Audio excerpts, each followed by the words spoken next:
Hello bookworms and welcome back to my first Halloween video of 2022. This month I'll be uploading once a week on Saturdays and I will be reviewing classic Victorian horror novels. Except for Dracula, which I already reviewed in the past, so I will link it in the description box. But today I will be reviewing one of the most famous horror stories ever, Frankenstein, or in its full title, Frankenstein or the Modern Prometheus. Now, before I'll get into the book, I do have a little disclaimer, if you will. I'll be constantly talking this month about Victorian horror novels. Now, the Victorian period refers to the time where Queen Victoria reigned, which means from 1837 until 1902. However, colloquially, the entirety of the 19th century is sometimes referred to as the Victorian era. To be honest, she did reign for almost a century, but I don't like being too nitpicky about that particular issue, so I really don't care. However, some of you might point out that Frankenstein was actually written in 1818, which technically makes it Regency era and not Victorian. But first, I think this novel has a lot more in common with Dracula than Pride and Prejudice, for example. And second, can you even imagine doing this video series without Frankenstein? Now that would be criminal.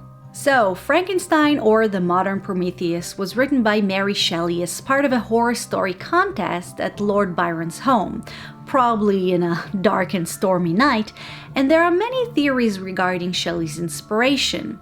Some say it was based on a recent newspaper article, some say she was inspired by a nightmare she had, and some say it was inspired by the anti-Enlightenment movement both she and her husband, Percy Shelley, belonged to.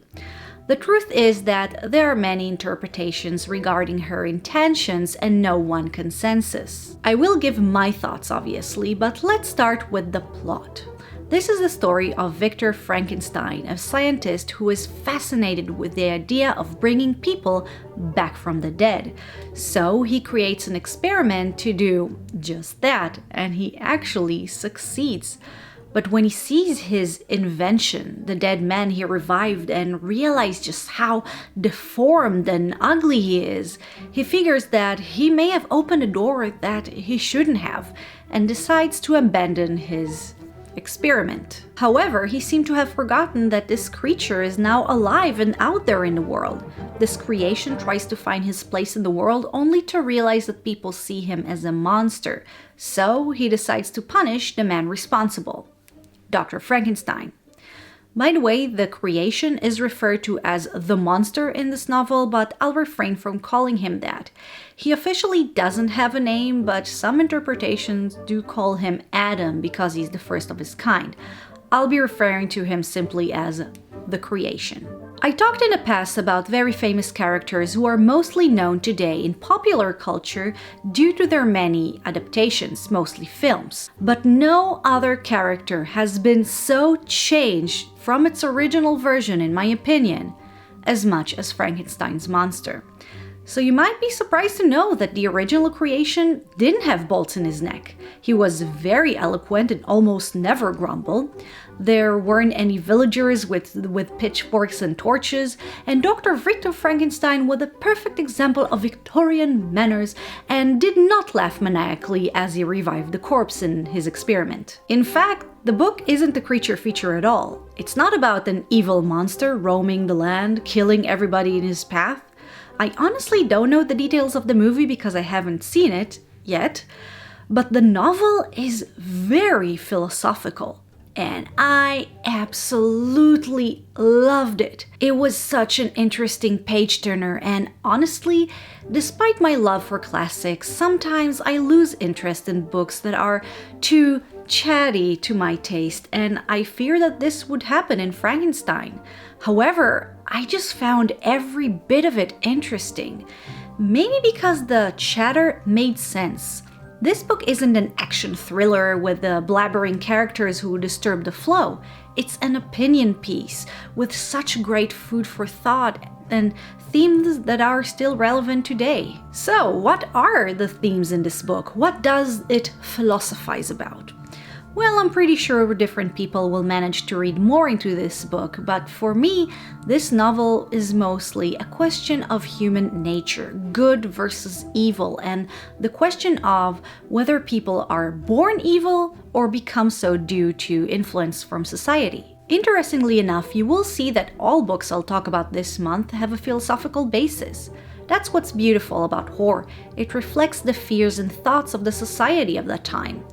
This might make you think that this novel isn't really about a monster, but it is. A monster called Dr. Victor Frankenstein, because I really don't see how you can read this novel and not see Dr. F as a horrible human being.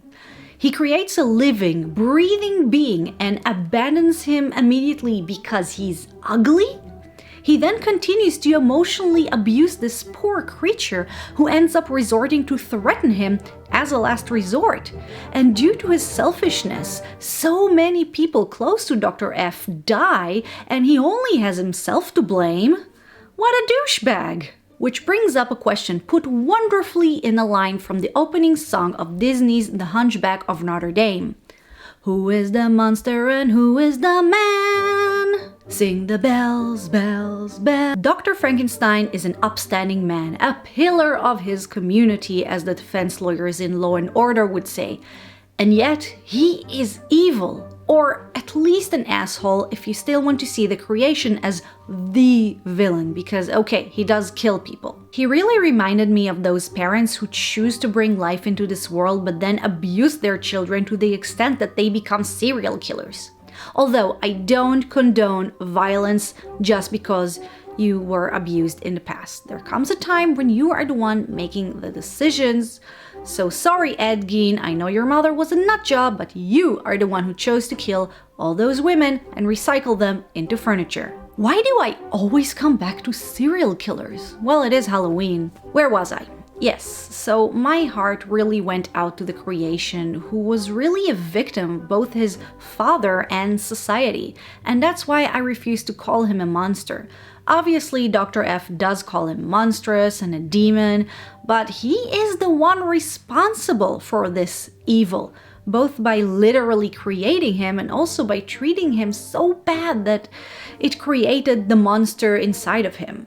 So who really is the bad guy here? So to conclude, this is a fascinating, fantastically written morality tale about the human nature. It discusses so many issues about what makes us who we are, how we judge people, the nature of good and evil, and even the significance and danger of scientific progress, especially if it takes the place of a conscience. It was interesting, it was brutal, it was thought-provoking, and it was heartbreaking. What it was not, however, was scary, action-filled, or black and white, literally and figuratively. Most 19th century horror novels are like that, though if you do want to read a creature feature of the time, I actually recommend Dracula, because this is about a dangerous creature who infiltrates society and about the people who are trying to stop him. But I really feel that as long as you are aware of what Frankenstein is and isn't, you will enjoy it. It's a little heavy, as any philosophical, thought-provoking book is, but I really think it's worth it. So guys, that was my review on Frankenstein, or the Modern Prometheus. I really hope you enjoyed this video, and if you did, please don't forget to like, share, and subscribe to my channel, and click the little notification bell so you won't miss the next books in this series. Also, write down in the comment section, what do you think Mary Shelley's intent with Frankenstein really was? What was her real inspiration? What was her real message, in your opinion? Again, guys, thank you for watching, and I'll see you next time. Bye bye.